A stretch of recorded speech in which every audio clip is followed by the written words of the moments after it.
Bismillahirrahmanirrahim. Assalamualaikum warahmatullahi wabarakatuh. Alhamdulillahi rabbil alamin.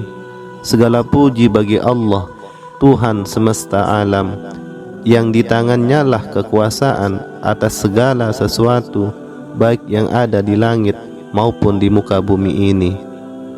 Keselamatan dan kesejahteraan semoga tetap tercurahkan atas baginda Nabi besar Muhammad sallallahu alaihi wasallam, keluarga, sahabat dan umatnya hingga akhir zaman kelak. Pendengar yang budiman, kembali lagi kita berjumpa pada channel ini, dan harapan kita semua semoga keluarga senantiasa dalam keadaan sehat walafiat. Amin ya rabbal alamin. Manusia adalah makhluk yang Allah subhanahu wa ta'ala ciptakan serta berikan kemampuan-kemampuan yang baik. Akal merupakan kelebihan yang Tuhan berikan terhadapnya untuk dapat digunakan sebaik mungkin demi kemaslahatan hidupnya. Al-Quran dan Sunnah adalah pedoman utama bagi manusia itu sendiri. Perintah dan larangan Allah tertuang dalam dua sumber tersebut. Jika manusia taat terhadap perintah dan larangan, maka sudah pasti kebaikan akan selalu menyertainya dunia dan di akhirat. Begitu juga dengan kebutuhan-kebutuhan utama manusia itu sendiri, yakni berupa makanan yang hendak dikonsumsi bagi dirinya.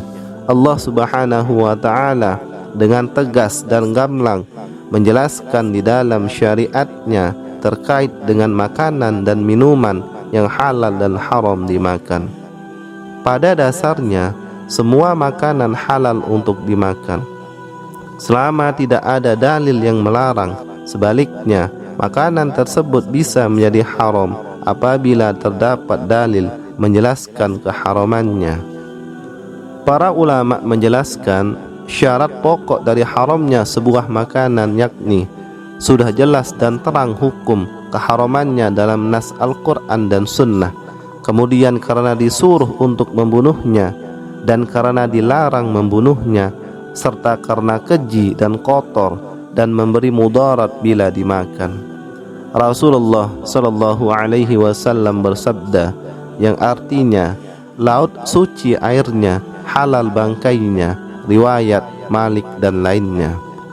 Semua makhluk yang ada di laut halal dan dapat dimakan berdasarkan nas hadis dari Rasulullah sallallahu alaihi wasallam. Maka para ulama menghukuminya boleh untuk kemudian manusia makan untuk keberlangsungan kehidupan. Allah subhanahu wa ta'ala berfirman dalam surah Al-Ma'idah ayat 1, yang artinya hewan ternak dihalalkan bagimu. Kemudian Allah subhanahu wa ta'ala berfirman dalam surah Al-Ma'idah ayat yang ketiga, yang artinya diharamkan bagimu memakan bangkai, darah, daging babi dan daging hewan yang disembelih bukan atas nama Allah, yang tercekik, yang dipukul, yang jatuh, yang ditanduk dan yang diterkam binatang buas, kecuali yang sempat kamu sembelih. Perkara halal dan haramnya dari sebuah makanan tentu memiliki keutamaannya sendiri, dan juga bukti tanda manusia taat terhadap perintah dan larangan Allah subhanahu wa ta'ala, baik yang ada di dalam Al-Quran maupun Sunnah Rasulullah sallallahu alaihi wasallam. Pendengar yang budiman, ada di mana kondisi yang haram bisa berubah hukumnya menjadi halal dan bisa dilakukan oleh manusia itu sendiri.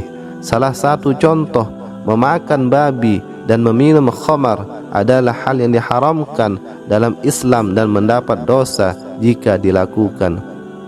Tetapi ada kondisi di mana memakan babi dan jenis makanan haram lainnya tidak berdosa dan justru mendapat pahala jika dilakukan. Status haram dan halal makanan memang mutlak, tetapi dalam keadaan darurat seorang muslim diperbolehkan makan makanan yang statusnya haram tersebut. Allah Subhanahu wa taala berfirman dalam Al-Qur'an surah Al-Baqarah ayat 173 yang artinya, tetapi barang siapa dalam keadaan terpaksa memakannya sedang dia tidak menginginkannya dan tidak pula melampaui batas, maka tidak ada dosa baginya. Allah Subhanahu wa taala juga berfirman dalam surah Al-An'am ayat 119 yang artinya, padahal sesungguhnya Allah telah menjelaskan kepada kamu apa yang diharamkannya atasmu kecuali apa yang terpaksa. Kondisi yang darurat adalah kondisi yang mengancam jiwa. Tidak ada makanan yang lain selain daging babi atau makanan haram lainnya yang tersedia, sehingga tanpa memakannya manusia tersebut bisa mati. Jika dalam keadaan tersebut daging babi dan keturunannya diperbolehkan untuk dimakan dengan syarat memakan secukupnya dan tidak berlebihan. Terpaksa melakukan hal-hal yang diharamkan artinya seseorang tidak dapat menemukan apapun yang dapat digunakan untuk memenuhi kebutuhan itu kecuali oleh hal-hal yang diharamkan. Namun jika seorang muslim masih dapat menemukan sesuatu yang lain, maka makanan haram itu tidak menjadi halal meskipun dapat memenuhi kebutuhan. Menjaga jiwa atau hifdzun nafs adalah merupakan keharusan bagi manusia itu sendiri dan berupaya menghindarinya dari hal-hal yang dapat mengancam keselamatannya. Pendengar yang budiman, Rasulullah Sallallahu Alaihi Wasallam bersabda yang artinya segala sesuatu tergantung pada niatnya. Hadis riwayat Imam Bukhari. Adapun jika seseorang mengalami perkara-perkara tersebut, maka niat awalnya adalah bagaimana kemudian jiwa dan raganya terselamatkan sembari mencari makanan atau minuman yang halal untuk kemudian dimakan.